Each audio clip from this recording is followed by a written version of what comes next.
I created Species Nutrition with one mission in mind: to provide bodybuilders and serious athletes with no-nonsense supplements that work. I put my name and reputation on every bottle of Species Nutrition products. If you want to be your absolute best, join the evolution.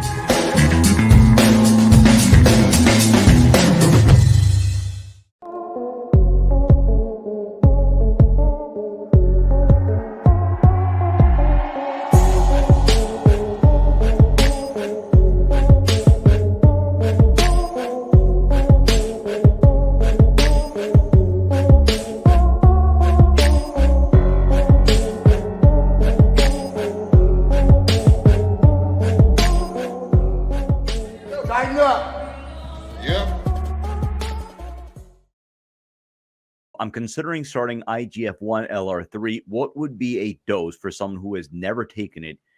I mean, he's asking you also, how is it used? Yeah, I've talked about IGF-1 before, and I think what people don't realize with IGF-1 is that more is not better. Matter of fact, less is better, because when IGF-1 is a protein hormone, just like GH is. And it has to bind to receptors on the outside of the cell. Otherwise, it doesn't work. Whereas steroidal compounds go right through the cell membranes, and they bind to androgen receptors in the nucleus of the cell, which is the brain of the cell. And it tells the nucleus to the DNA essentially start making more protein. Well, IGF-1 does something similar, but it binds to what we call cytoplasmic receptors, or the receptors around the outside of the cell. The number of IGF-1 receptors are dictated by damage to the muscle. So if you train bicep muscles, that day, and you break down a lot of tissue here, if you take a shot of IGF-1 post-workout, which is when you take it normally, those molecules, those hormones will go to the receptors that are the most plentiful in the body, which are going to be the ones that were just on the muscle cell that was just damaged, and it will bind to them. If you start taking too much IGF-1 and upping the dosage from 20 micrograms to 40 to 60 to 100 micrograms per day, what that's doing is it's flooding the receptors with so much IGF-1 that the body thinks it's going to overdo itself. So it reduces and pulls back IGF-1 receptors. And now the body, you can take all the IGF-1 you want. You're not going to respond at all, or you're going to respond very weakly because you have less IGF-1 receptors. So it's important with IGF-1 to take less, and you don't do it all the time. So you do the routine I usually give people is 10 to 20 micrograms post-workout for 4 weeks in a row, and then take 4 weeks off. 4 weeks in a row, 4 weeks in a row, take 2 weeks off. 4 weeks in a row, 2 weeks off, and just rotate it like that. Those 2 weeks will allow your IGF-1 receptors to restore themselves.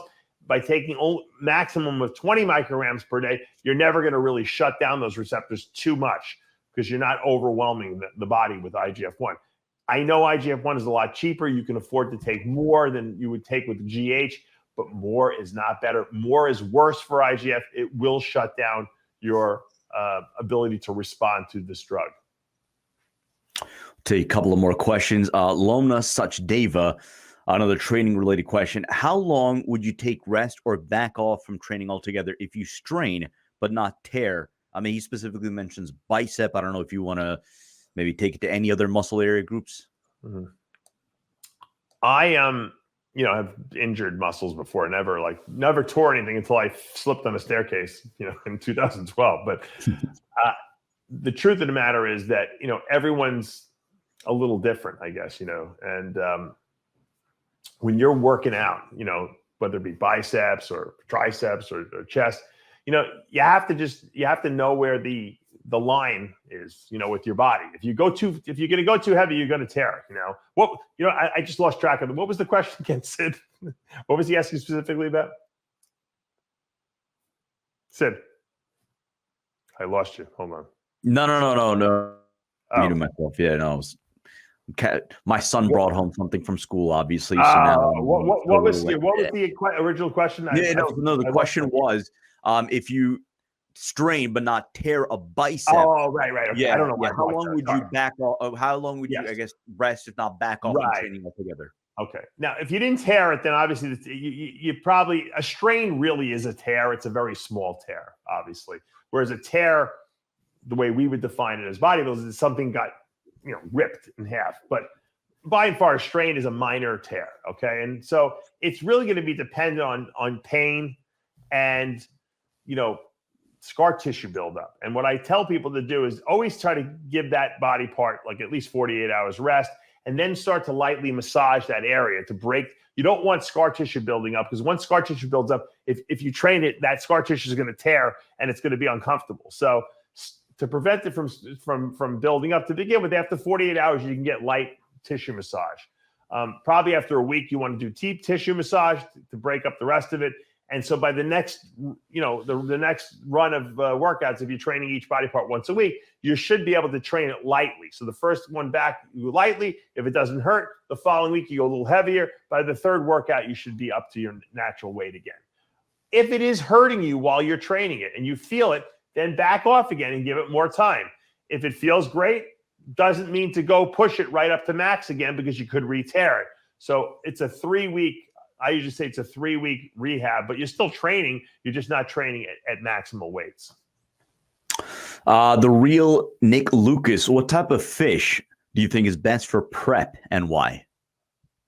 Good question. I alternate. When I create a diet for people, I have like a fatty protein meal, and then I have a lean protein meal, and I break those two meals into separate constituents, because on the fattier protein meal, I don't really need to add a lot more fat to the meal. I might add some carbs, but I don't need more fat.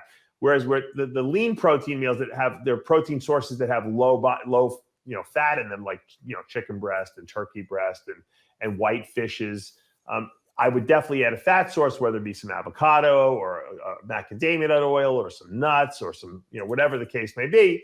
I usually add more fats to that.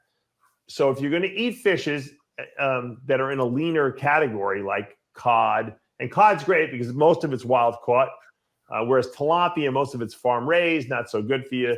I like cod, flounder, fluke, any kind of white fish like that qualifies as being something that's acceptable. And tilapia is fine; it's just not the healthiest, but it still has the same protein and fat content. It's just, once again, it's a matter of, you want good fats, bad fats in there, whatever the case may be. So if you're going to go with a fattier fish, because that's the meal you're having, I think salmon is like the gold standard for fish for a bodybuilder, because it's got really good quality essential fatty acids, especially if you're eating wild salmon. Wild caught salmon is much better. Farm raised salmon, not quite as good. The fatty acid sources are not as good in there because they're feeding these fish, corn basically, which sucks. They're supposed to be eating algae in the wild and other fish and stuff like that. So I usually buy like big bags of not even that big. Maybe there's like 10 pieces in there of wild caught salmon at Sam's Club, which is owned by Walmart. It's like $24.